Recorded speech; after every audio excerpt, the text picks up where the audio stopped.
Hello, नमस्कार, आदाब, सत श्री अकाल और अस्सलाम वालेकुम। मैं हूं मोहम्मद अहमद काज़मी, लेकर आया हूं आपका पसंदीदा कार्यक्रम नज़र दुनिया पर। दुनिया भर में बहुत तेज़ी से हालात बदल रहे हैं और इस तब्दीली में सबसे ज़्यादा अमेरिका का घमंड चकनाचूर होता नज़र आ रहा है। डोनाल्ड ट्रंप के प्रेसिडेंट रहते हुए अमेरिका की जितनी साखगिरी है, अब से पहले कभी शायद ऐसा हुआ हो। एक तरफ तो अमेरिका की चीन से कई मामलों में आमने सामने की टक्कर है। रूस पहले से ही अमेरिका का मुखालिफ रहा है। कनाडा और यूरोप के मुल्क भी अमेरिका पर भरोसा नहीं कर रहे। अरब मुल्कों में भी बहुत अच्छी हालत नहीं है और बाकी बची कमी को ईरान ने पूरा कर रखा है, जो तमाम पाबंदियों के बावजूद उसकी ताकत को हर सतह पर चैलेंज कर रहा है। आज बड़ी खबर यह है कि हांगकांग के मामले पर अमेरिका और चीन के बीच पाबंदियों की जंग छिड़ गई है। अमेरिका हांगकांग के अंदर चीन मुखालिफ जज्बात को सपोर्ट कर रहा है, जिसके तहत वो वहाँ चीन के सुरक्षा कानून के लागू होने की मुखालिफत कर रहा है। इसी सिलसिले में वो चीन के उन अफसरों के ख़िलाफ़ पाबंदियां लगा रहा है जो हांगकांग में नेशनल सिक्योरिटी कानून लागू कर रहे हैं, जबकि दूसरी तरफ जवाब में चीन ने भी अमेरिका के कुछ अफसरों के ख़िलाफ़ पाबंदियां लगाने का ऐलान किया है। कई मुल्कों पर अगर नज़र डाली जाए तो नतीजा ये निकलता है कि अब हाल ये है कि अमेरिका की दुनिया भर में पाबंदियों की धमकियों की हवा निकल रही है और अमेरिका हर दिन अकेला पड़ता जा रहा है। खबर में आगे बढ़ने से पहले आपसे गुजारिश है कि अगर आप YouTube पर देख रहे हैं तो सब्सक्राइब कर लें और घंटी दबाना ना भूलें, और अगर फेसबुक पर देख रहे हैं तो हमारा पेज फॉलो कर लें और लाइक ज़रूर करें ताकि आपको हमारी हर एक वीडियो की खबर सही वक्त पर मिल सके। और अगर आपको हमारी खबर सच्ची और अच्छी लगे तो अपने व्हाट्सएप ग्रुप, फेसबुक, इंस्टाग्राम और ट्विटर अकाउंट पर ज़रूर शेयर करें ताकि मीडिया स्टार वर्ल्ड की खबरें दुनिया भर तक पहुँच सकें।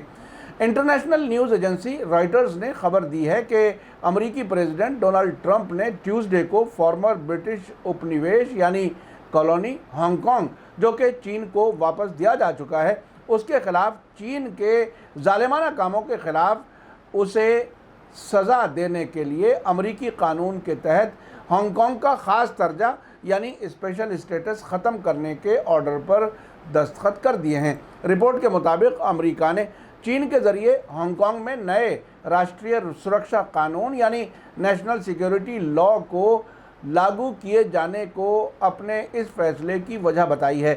इसलिए डोनाल्ड ट्रंप ने एक कार्यकारी आदेश यानी एग्जीक्यूटिव ऑर्डर पर दस्तखत किए हैं, जिसके तहत हांगकांग का बरसों से जारी प्रेफरेंशियल प्रोफेशनल दर्जा ख़त्म हो जाएगा। अमेरिका चाहता है कि हांगकांग में कैपिटलिज्म जारी रहे, जबकि चीन के प्रेसिडेंट शी जिनपिंग चाहते हैं कि हांगकांग में भी मेनलैंड चीन के सभी कानून लागू हों, यानी सोशलिज्म के तहत ही हांगकांग पर भी हुकूमत की जाए। अमेरिका हांगकांग में एक मुल्क दो सिस्टम के तहत अमल चाहता है। अब से पहले पिछले कुछ बरसों से हांगकांग में होने वाले चीन मुखालिफ प्रोटेस्ट को भी अमेरिका सपोर्ट करता रहा है। डोनाल्ड ट्रंप ने इस सिलसिले में ऑर्डर पर दस्तखत करने के बाद मीडिया से कहा कि अब के बाद हांगकांग के लिए कोई ख़ास अधिकार, कोई ख़ास कारोबारी प्राथमिकता यानी तरजीह और संवेदनशील टेक्नोलॉजी यानी सेंसिटिव टेक्नोलॉजी का कोई निर्यात नहीं होगा।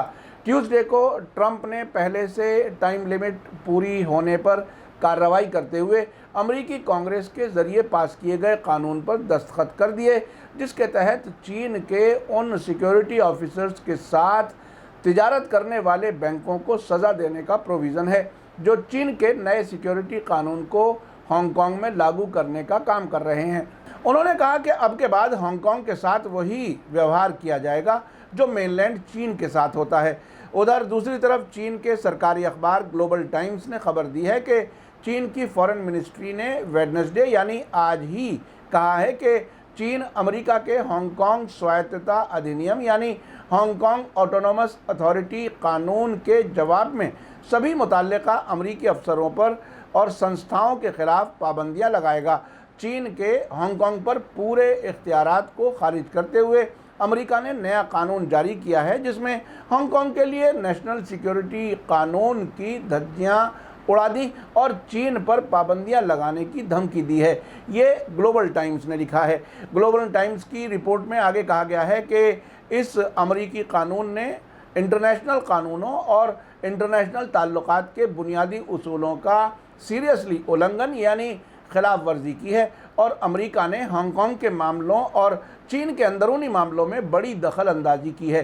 चीनी फॉरेन मिनिस्ट्री ने अपने बयान में कहा है कि चीन की सरकार इसकी ख़ास मुखालिफत करती है और इसकी सख्त मजम्मत करती है। रॉयटर्स न्यूज़ एजेंसी, जिसका झुकाव अक्सर अमेरिका की तरफ रहता है, ने अपनी खबर में आगे कहा है कि हांगकांग में चीन के नए सुरक्षा कानून के मुखालिफिन को डर है कि नया कानून 1997 में चीनी शासन में लौटने पर हांगकांग को दी गई आज़ादी के हक़ को कुचल देगा, जबकि चीन के सपोर्टर्स का कहना है कि ये 1 साल से जारी सरकार मुखालिफ प्रोटेस्ट के बाद हांगकांग में स्थिरता यानी अमन लाएगा।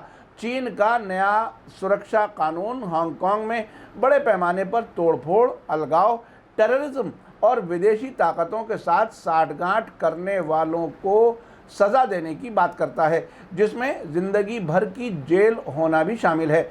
अमेरिका के साथ चीन के ताल्लुकात पहले से ही कोरोना वायरस महामारी, साउथ चीन सागर में चीन की फौजी तैयारियां, उगर मुसलमानों पर किए जाने वाले जुल्म और बड़े पैमाने पर तिजारत में दोनों मुल्कों के बीच डिसबैलेंस की वजह से तनावपूर्ण है। ट्रंप का कहना है कि चीन ने कोरोना वायरस के बारे में दुनिया को सही वक्त पर नहीं बताया और ट्रंप वर्ल्ड हेल्थ ऑर्गेनाइजेशन पर भी इल्ज़ाम लगाते हैं कि वो चीन के इशारे पर काम कर रहा है।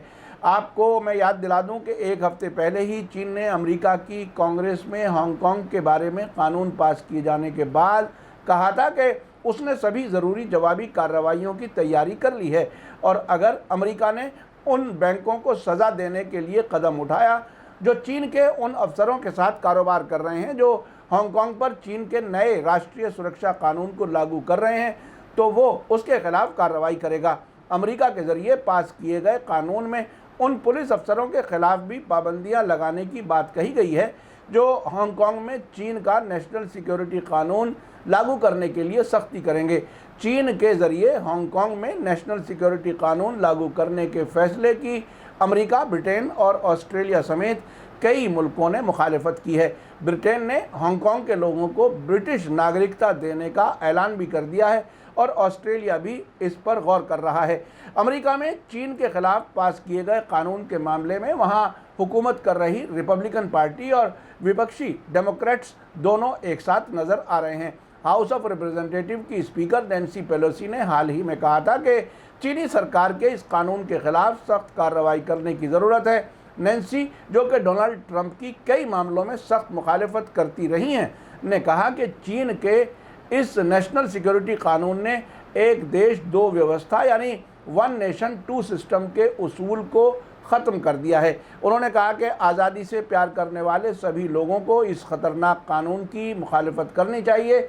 अगर हम अपने कारोबारी फ़ायदे के लिए चीन में मानवाधिकार के उल्लंघन यानी ह्यूमन राइट्स वायलेशंस पर नहीं बोलेंगे तो हम किसी और जगह पर भी इस मामले पर बोलने के काबिल नहीं रहेंगे।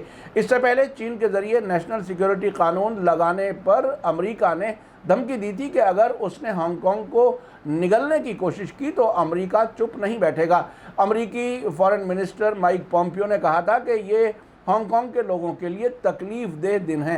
अमेरिका के नए कानून के तहत इसकी खिलाफ वर्जी करने वाली ऑर्गेनाइजेशंस के साथ कारोबार करते पाए जाने वाले बैंकों पर भी पाबंदियां लगाने का प्रोविज़न है। इस बीच पिछले हफ्ते CNN के रिपोर्टर जेम्स ग्रिफिथ ने खबर दी थी कि चीन के ज़रिए हांगकांग पर लगाए गए नए सिक्योरिटी कानून का असर सामने आने लगा है। लोकतंत्र की आवाज़ बुलंद करने वाले सबसे ख़ास लीडर गिरफ्तारी से बचने के लिए हांगकांग से फरार हो गए हैं। फॉर्मर मेंबर ऑफ पार्लियामेंट और 2014 में चीन के खिलाफ आंदोलन चलाने वाले नेता नाथन लॉ ने पिछले थर्सडे देर रात को एक वीडियो लिंक के जरिए अमेरिकी कांग्रेस के अफसरों से बात करने के फ़ौरन बाद हांगकांग छोड़ दिया। लॉ ने कहा था कि वे जानता था कि वॉशिंगटन में मेंबर्स ऑफ पार्लियामेंट को उनके ज़रिए कानून के बारे में बोलना उनको मुश्किल में डाल देगा। क्योंकि नया कानून विदेशी ताकतों के साथ मिलीभगत को गैर कानूनी बताता है। उन्होंने कहा कि मेरे पास जो ऑप्शन हैं वे बहुत गैर मामूली हैं। अब या तो मैं चुप रहूं या निजी डिप्लोमेसी करूं ताकि मैं चीनी एक्सपेंशनिस्ट पॉलिसी के खतरे के बारे में दुनिया को बता सकूं। उन्होंने कहा कि मैंने फैसला तभी कर लिया था जब मैं अमेरिकी कांग्रेस के सामने गवाही देने के लिए तैयार हुआ था। आपको याद दिला दूं कि 1 जुलाई 1997 की आधी रात को हांगकांग की संप्रभुता का ट्रांसफ़र हुआ था, जिसे आमतौर पर हांगकांग के हवाले किए जाने के तौर पर जाना जाता है। इस मौके पर ब्रिटेन ने हांगकांग में अपनी सरकार ख़त्म करके इसका चीन को कंट्रोल वापस कर दिया था। विकिपीडिया के मुताबिक 1997 में हांगकांग के ब्रिटिश के ज़रिए चीन को ट्रांसफ़र किए जाने के बाद भी अमेरिका अपनी नई हांगकांग पॉलिसी 1992 के तहत हांगकांग की खुशहाली, सॉवरेंटी और जीने के तरीके को बढ़ावा देने के लिए पक्के इरादे के साथ आगे बढ़ेगा, जिसमें कहा गया है कि अमेरिका हांगकांग के साथ चीन से अलग व्यवहार करना जारी रखेगा। हाल ही में न्यूयॉर्क टाइम्स ने लिखा था कि अब चीन वही कर रहा है जो कभी कल्पना भी नहीं की जा सकती थी। वो अब हांगकांग पर अपनी मर्जी इस तरह थोप रहा है ताकि वो फॉर्मर ब्रिटिश कॉलोनी हांगकांग को कारोबारी और राजनीतिक तौर पर परमानेंट तरीके से नुकसान पहुंचा सके। अब देखना काफ़ी दिलचस्प होगा कि चीन अमेरिका की हांगकांग में दखल अंदाजी का किस तरह जवाब देता है। क्या हांगकांग में अमेरिकी व्यापारी और डिप्लोमेट्स पर भी कोई कार्रवाई होगी? क्या अमेरिका से साठगांठ रखने वाले अब भी चीन के खिलाफ प्रोटेस्ट कर पाएंगे? क्या अमेरिका ने जो कानून पास किया है उस पर पूरी तरह से अमल हो पाएगा या नहीं? और क्या चीन भी अमेरिका के खिलाफ कोई ऐसी पाबंदियां लगा सकेगा जिसका अमेरिका पर कोई ख़ास असर पड़े? इन सब हालात से ये बात तो साफ है कि अमेरिका की मर्ज़ी के ख़िलाफ़ दुनिया के बहुत से मुल्क आगे बढ़ रहे हैं और अमेरिका उनके ख़िलाफ़ कुछ भी ख़ास नहीं कर पा रहा।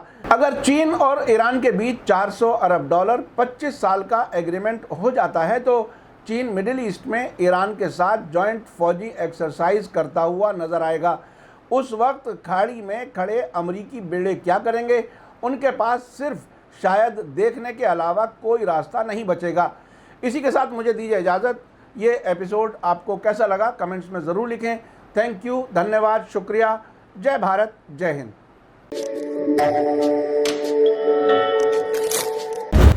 मीडिया स्टार वर्ल्ड के और वीडियो देखने के लिए हमारे चैनल को सब्सक्राइब करें और सीधे नोटिफिकेशन पाने के लिए बेल आइकन दबाएं।